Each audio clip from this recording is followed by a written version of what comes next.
കേരളത്തെ സംബന്ധിച്ചിടത്തോളം വളരെ പ്രധാനപ്പെട്ട ഒരു വാർത്ത ഇന്നലെ വന്നിട്ട് നമ്മുടെ മലയാളത്തിലെ എത്ര മുഖ്യധാരാ മാധ്യമങ്ങൾ അത് മര്യാദയ്ക്ക് കൊടുത്തു, അർഹിക്കുന്ന പരിഗണന കൊടുത്തു എന്നുള്ളത് വളരെ വിചിത്രമായൊരു വിഷയമാണ്. കാര്യമായ ഒരു പ്രാധാന്യവും കൊടുത്തില്ല. ആ വിഷയം കേരളത്തിന് ഗുണപ്പെടുന്ന ഒരു വിഷയമായതുകൊണ്ടും കേരള സർക്കാരിന് ഇത്തിരി അനുകൂലമായതുകൊണ്ടും എന്നാൽ ഞങ്ങൾ കൊടുക്കത്തില്ല. കേരളത്തിനെതിരെയാണെങ്കിൽ കേരള സർക്കാരിനെതിരെയാണെങ്കിൽ ഞങ്ങൾ നന്നായിട്ട് ആഘോഷിക്കും. ഇതിനേക്കാൾ അപ്രധാനമായ എത്രയോ വിഷയങ്ങൾ അന്തിച്ചർച്ചയും പകൽ ചർച്ചയൊക്കെ ആയിട്ട് ഇങ്ങനെ ഇവിടെ ആഘോഷിക്കുന്ന മാധ്യമങ്ങൾ ഇത് മാത്രമേ എന്തേ കണ്ടില്ല എന്ന് നടിച്ചത്. വിഷയം എന്താണ്? വിഷയത്തിലേക്ക് വരാം. ഈ മാസം 8-ാം തീയതി ഡൽഹിയിൽ ഒരു സമരം നടന്നു. കേരളത്തിൻ്റെ മുഖ്യമന്ത്രിയും മന്ത്രിമാരും പങ്കെടുത്ത ഒരു സമരം കേന്ദ്രത്തിനെതിരെ. കേന്ദ്രം കേരളത്തോട് കാണിക്കുന്ന സാമ്പത്തിക വിവേചനത്തിനെതിരെയാണ് ഈ സമരം നടന്നത്. ആദ്യമൊക്കെ നമ്മുടെ മാധ്യമങ്ങൾ അതിന് വലിയ പ്രാധാന്യം കൊടുത്തില്ല. ഇപ്പം മന്ത്രിമാരും ഡൽഹിയിൽ പോയിരിക്കുന്നു. അതിരുന്നിട്ടെങ്കിൽ പോലും കേന്ദ്രം ഇതൊന്നും ഗവനിക്കാൻ പോകുന്നില്ല, ദേശീയ ശ്രദ്ധ മാധ്യമങ്ങൾ ഇതിന് കൊടുക്കത്തില്ല, അതുകൊണ്ട് പ്രശ്നമില്ല എന്ന് പറഞ്ഞിരുന്ന നമ്മുടെ മാപ്രകൾക്ക് പെട്ടെന്ന് നിലപാട് മാറ്റേണ്ടി വന്നു ഈ സമരം നടന്ന ദിവസം. കാരണം പലരുടെ പ്രതീക്ഷകൾ തെറ്റിച്ചുകൊണ്ട് ഈ സമരം ഒരു വലിയ സമരമായിട്ട് മാറി.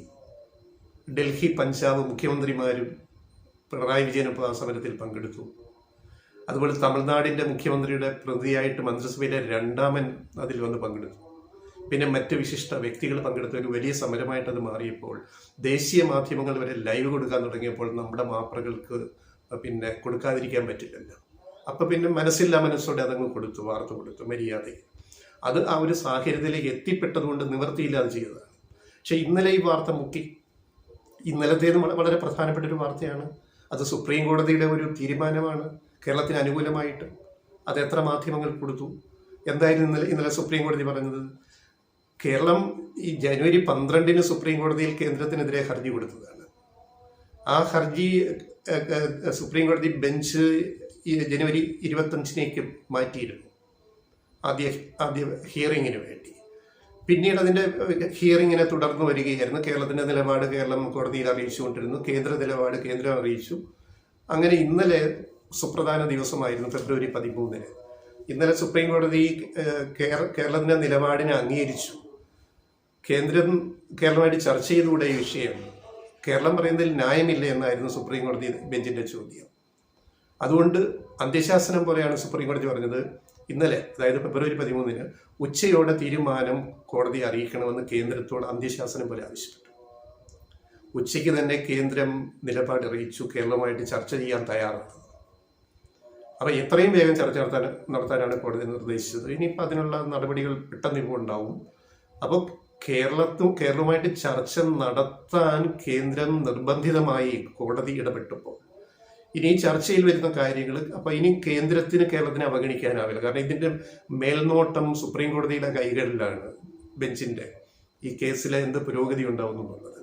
അപ്പോൾ കേരളത്തോട് വിവേചനം കാണിക്കരുത്, കേരളത്തിൻ്റെ ക്ഷേമ പെൻഷൻ പോലും കൊടുക്കാൻ കേരളത്തിന് പൈസ കിട്ടുന്നില്ല എന്ന് കോടതിയിൽ കേരളം ബോധിപ്പിക്കുകയുണ്ടായി. പിന്നെ കടമെടുപ്പ് പരിധി, അത് കേന്ദ്രം സ്വീകരിച്ച നിലപാട് നയപരമായ തീരുമാനമാണ്, അതിൽ സുപ്രീം കോടതി ഇടപെടരുതെന്ന് പറഞ്ഞു. അതായത് നമ്മുടെ വായ്പാ പരിധി കുറച്ചല്ലോ കേന്ദ്രം, അത് വലിയ പ്രതിസന്ധി നമുക്കുണ്ടാക്കിയിരിക്കുന്നു. അപ്പോൾ അത് ചൂണ്ടിക്കാണിച്ചപ്പോൾ കോടതി പറഞ്ഞു അതിൽ ന്യായമുണ്ടല്ലോ. അപ്പോൾ ഇത് ഭരണഘടനാ വിഷയമായതുകൊണ്ട്, നയപരമായതുകൊണ്ട് കോടതി ഇടപെടരുത് എന്ന് പറയുന്നതിൽ കാര്യമില്ല. കോടതി അതുകൊണ്ട് ഇടപെട്ടു. ഈ വിഷയങ്ങളെല്ലാം ചർച്ച ചെയ്യാനാണ് ആവശ്യപ്പെട്ടിരിക്കുന്നത് കേരളവുമായിട്ട്. അതായത് കേരളത്തോട് വിവേചനം കാണിച്ച ഒരു സർക്കാർ, കേന്ദ്ര സർക്കാർ, നരേന്ദ്രമോദി സർക്കാർ കേരളത്തിൻ്റെ മുമ്പിൽ മുട്ടുമടക്കേണ്ടി വന്നു. സുപ്രീം കോടതി പറഞ്ഞ പ്രകാരം ഇനി ചർച്ച നടത്തണം. ചർച്ചയുടെ മേൽനോട്ടവും സുപ്രീം കോടതി മോണിറ്റർ ചെയ്യും. കേരളത്തിന് കിട്ടേണ്ട വിഹിതം കിട്ടണം. അപ്പോൾ കേരള ചരിത്രത്തിൽ, അല്ലെങ്കിൽ നമ്മുടെ രാജ്യത്തിൻ്റെ ചരിത്രത്തിൽ തന്നെ ആദ്യമായിട്ടാണ് ഒരു സംസ്ഥാന സർക്കാർ കേന്ദ്രത്തിനെതിരെ ഈ സാമ്പത്തിക വിഷയത്തിൽ ഇങ്ങനെ ഒരു സുപ്രീം കോടതിയിൽ കേസ് കൊടുക്കുന്നതും ഡൽഹിയിൽ ഇങ്ങനെ ഒരു പ്രതിഷേധം സംഘടിപ്പിക്കുന്നതും. അത് വളരെ ചരിത്രപരമായ ഒരു നടപടിയായിട്ടാണ് ഇനി പിന്നീട് വ്യാഖ്യാനിക്കപ്പെടുക ജുഡീഷ്യൽ ഹിസ്റ്ററിയിൽ പോലും. അപ്പോൾ അതുകൊണ്ട് കേരളത്തിന് നീതി കിട്ടുമെന്നുള്ള ഒരു തോന്നലിലേക്ക് വരുന്ന ഒരു തീരുമാനമാണ് ഇന്നലെ സുപ്രീം കോടതിയുടെ ബെഞ്ചിൽ നിന്നുണ്ടായിട്ട്. നമ്മുടെ മാധ്യമങ്ങൾക്ക് അതൊരു വാർത്തയായിട്ട് തോന്നിയില്ല, ഒരു അന്തിച്ചർച്ചയ്ക്ക് അതൊരു വാർത്തയായിട്ട് തോന്നിയില്ല. അപ്പോൾ നമ്മുടെ നാടിന് അനുകൂലമാണോ എതിരാണോ നമ്മുടെ നാട്ടിലെ മാധ്യമങ്ങൾ അല്ലെങ്കിൽ ഈ പറയുന്ന മാപ്രകൾ എന്നുള്ളതിൻ്റെ ഏറ്റവും ഒടുവിലത്തെ ഉദാഹരണമാണ് ഈ പറയുന്ന ഈ സംഭവം.